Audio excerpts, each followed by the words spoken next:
Whether you operate one forklift or thousands, one location or hundreds, the new My Toyota customer portal can help you optimize your operation and material handling equipment. This one-stop, free-to-use platform is designed to help you take control of your information and make smarter decisions, all at the touch of a button. Register and access your data today at my.toyotaforklift.com. That's my.toyotaforklift.com.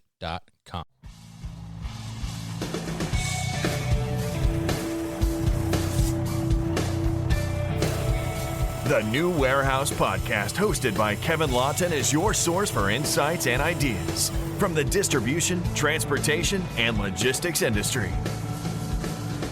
A new episode every Monday morning brings you the latest from industry experts and thought leaders. And now, here's Kevin.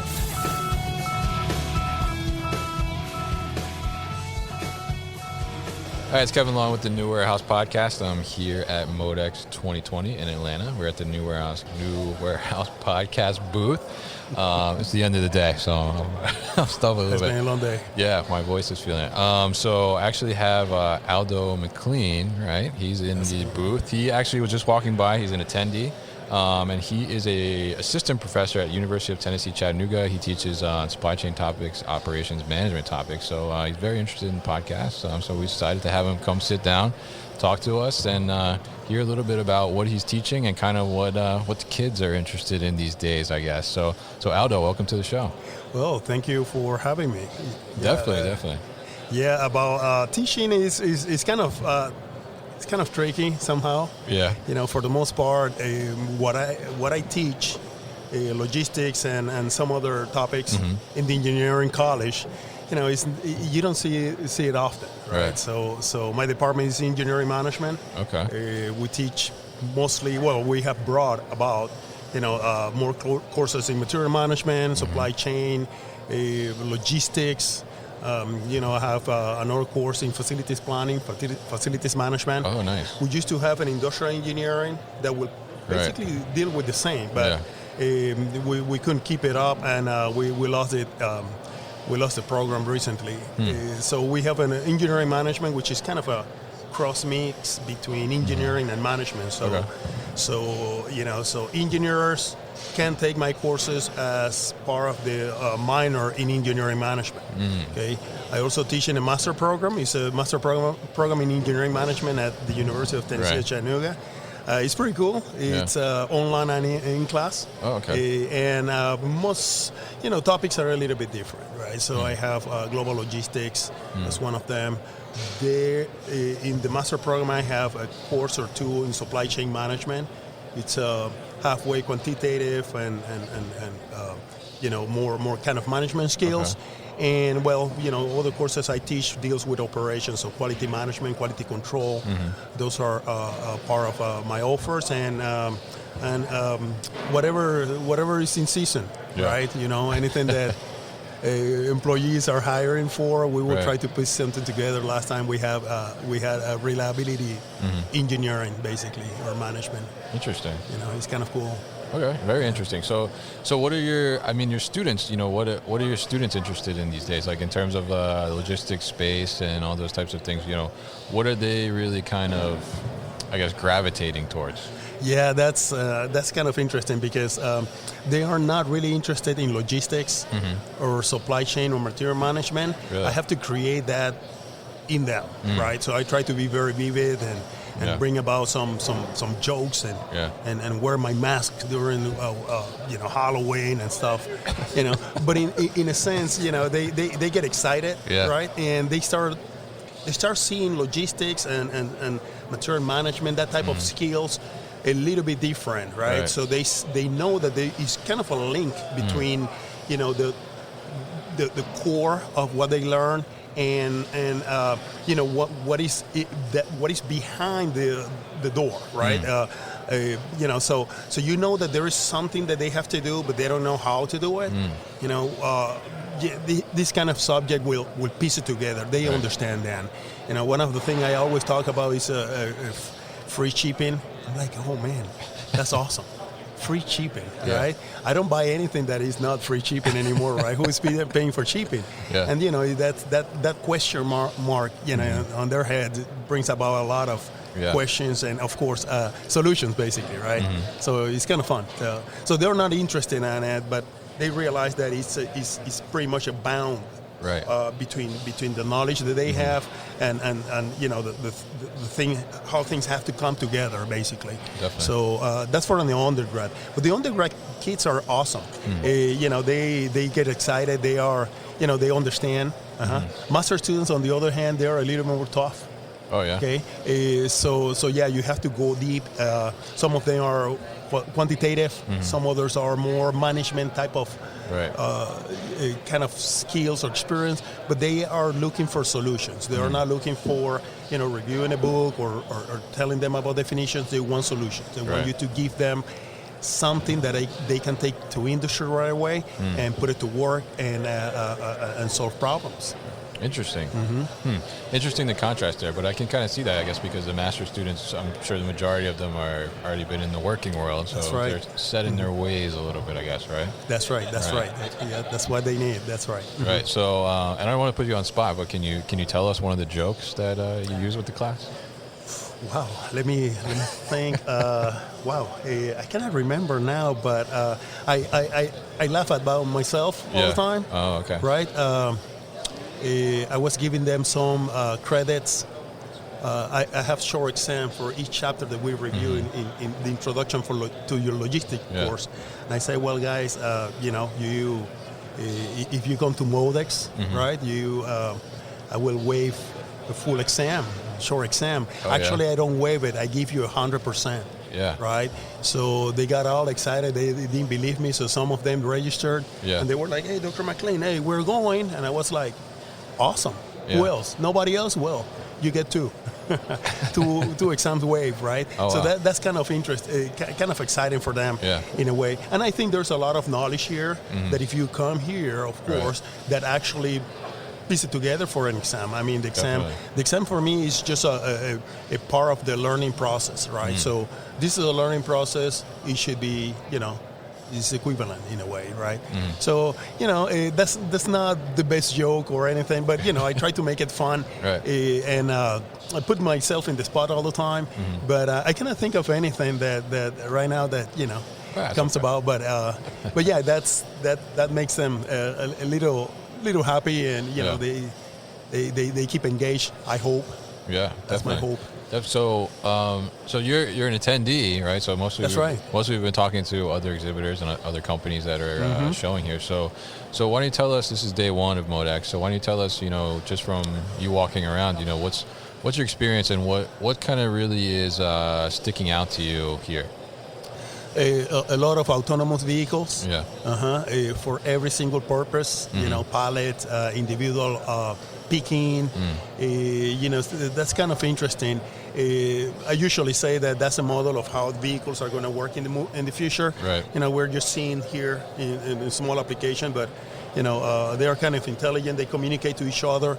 That's for the most part connectivity. Everything is kind of intelligent now.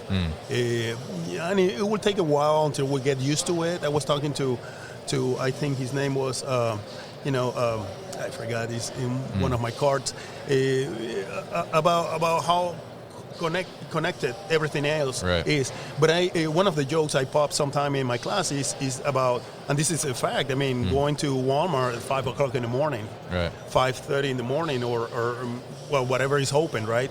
So then I walk around. There's a lot of order picking going on. Yeah. So if you place an order, they will pick your order around 4 o'clock in the morning, and then you can pick it up. So I walk around, and there are so many pickers and picking operation. You have to dodge and be careful that you don't knock something over. But then I said, so I was saying, okay, well, is one of these vehicles going to be in between, right? I mean, can you use them to pick with traffic, the people traffic? And they say, oh, no, that's something else.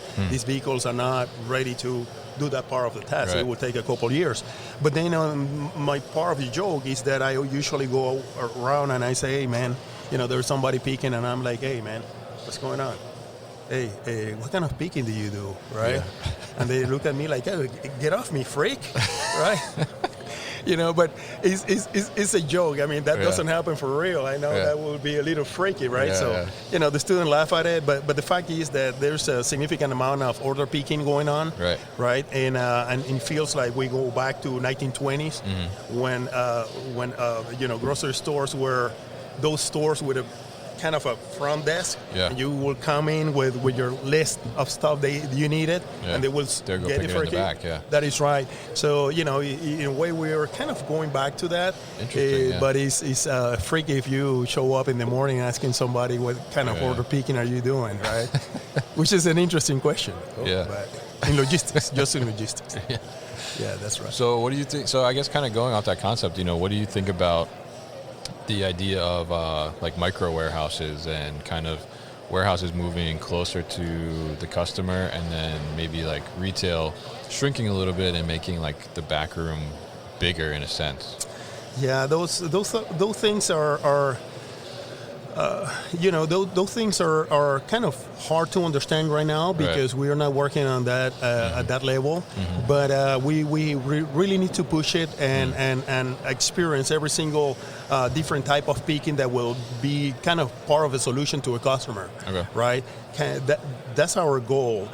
Some of them will stick, some others will not. However, we need to evaluate it and try to see if it's going to work. And the whole objective, as I say in my class, the whole objective is to minimize the lead time or minimize the time it takes from when a customer places an order until you receive it. So all those type of structures will basically, in a way, contribute towards that. It might not be the technology that stays, but it's one step closer. Same thing with the drones. Everybody think, oh, well, drones are crazy. And they are, right? I mean, you just can't think of stuff flying around, but I'm going to give you something a little crazier, right? Because we have to minimize the lead time between when you place an order to you receive your order. Well, you place an order, the system can tell you, okay, well, how do you want to deliver? You say drone comes to you in 10 minutes. So that's pretty fast, But I always tell my students, hey, look, I mean, that's a step forward to minimize that gap. But, I cannot wait to see teletransportation. I mean, it's that crazy, but actually that's the goal. You place an order and you get it right away. That makes sense? It's not going to happen. We have to act as if that's the next step and improve the systems that will basically shorten that distance. But I hope I can see some teletransportation, and we do have some of that with the 3D printing, or even software. You download the software, it's a copy, right? But it's pretty close. But so what I'm saying is that we need to try to reach the final objective of minimizing the gap between the products and the customers, and that is why you see all these crazy structures and technology coming up, right? And we will see a whole bunch more of them. It's really hard to think what will be next. There are many people, many experts thinking and doing some, running some numbers. So, it's just exciting to come and see them. Definitely, see what's going on. Yeah, and I think the the whole idea too now. I don't know how long you've been teaching or involved in logistics, but over time, kind of logistics was a little stagnant in terms of technology, and just over the last couple of years, it's just running. Skyrocket. Yeah, it's like sprinting basically. That's right. It's kind of crazy. So, I mean, teleportation maybe sounds a little crazy, but I can see it. I mean, that's like when we get down to, like you said, 10 minutes with the drone. I mean, that's the next step. What else can we do, right? So, I mean, I think maybe after that, I want them to just teleport into my cabinet. I don't want them to put my food away either. That's right. I don't want to touch it at all. That's right. Yeah, it goes straight into the refrigerator or something. That teletransportation thing make them laugh a lot, my students. And I'm like, hey, guys, well, I mean, just let me know if you see anything like that around, right? But, it's just to give them the idea that, looking forward to a particular goal is what we're doing in logistics. that's what we're trying to do. All right, very interesting. Thank you for stopping by the booth. How can people get in touch with you if they want to talk to you some more? Wow. I'm at the University of Tennessee at Chattanooga, Department of Engineering Management. My email address is Aldo, ALDO, dash McLean, MCLEAN, at UTC.edu. Okay. Right? So you can shoot an email. Let me tell you, I'm not very good at emails. Okay. Right? You get a whole bunch. Right? Then you go from top to bottom, and sometimes you don't hit the bottom. Yeah. But I will do my best. Okay. Right? Are you on LinkedIn? You're on LinkedIn? I am. Okay. Aldo McLean. Okay. Right? All right. PhD at the end, I think. I don't know. Okay. But there are some Aldos McLean. It's so weird. Yeah. Aldo, right? What kind of name is that? It's like Waldo without a W. You forget to put a W at the end, and you're Aldo. Don't tell my mom. She will probably smack me hard. Well, I'm not sure if she's a listener or not. Yeah, I don't know. She will. She will follow.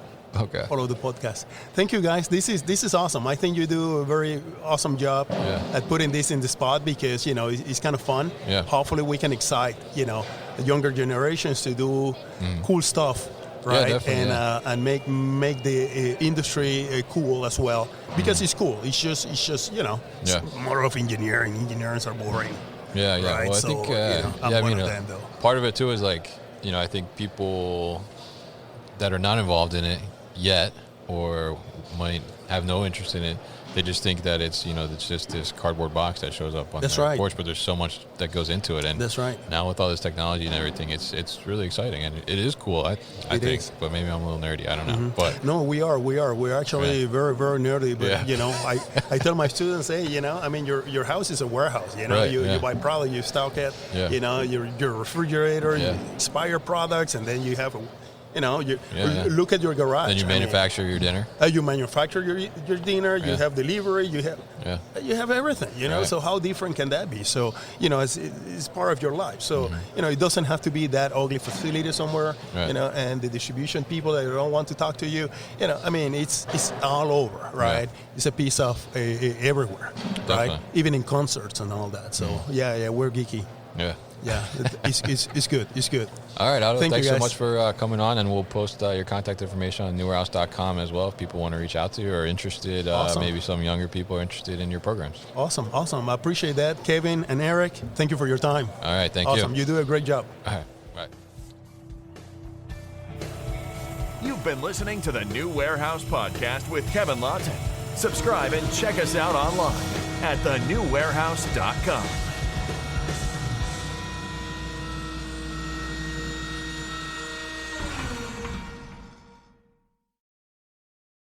Thank you for listening to this episode. If you want more content from the New Warehouse, check out our new video series called All Hands on LinkedIn. Just search for the New Warehouse on LinkedIn and follow along.